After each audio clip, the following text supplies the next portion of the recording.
2 दिवसांपूर्वी गोंदिया आणि भंडारा जिल्ह्यामध्ये मुसळधार पावसाने हजेरी लावली आणि या अवकाळी पावसामुळे गोंदिया जिल्ह्यातील धान उत्पादक शेतकऱ्यांसह मका उत्पादक शेतकऱ्यांना देखील मोठा फटका बसला। आपण दृश्यांमध्ये बघू शकता, जो मका पीक अवकाळी पावसामुळे ओला झाला आहे तो शेतकऱ्यांनी रस्त्यावर या ठिकाणी वाळू टाकलेला आहे।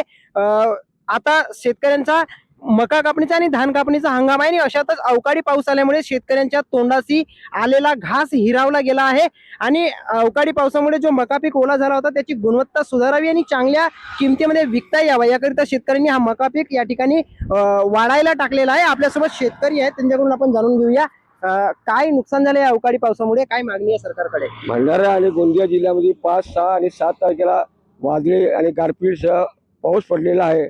त्याच्यात आमचे मक्का पीक होते, ते मक्का पिकावर पाणी गेल्यामुळे मक्का काळा पडण्याच्या मार्गावर लागलेला असल्यामुळे आम्ही शेतकऱ्यांनी आपला नॅशनल हायवे रोड जे खाली जागा मिळेल त्या ठिकाणी चौकात आम्ही हा मक्का वाढवतो, कारण मक्का वाढल्यानंतर त्याची गुणवत्ता सुधारेल।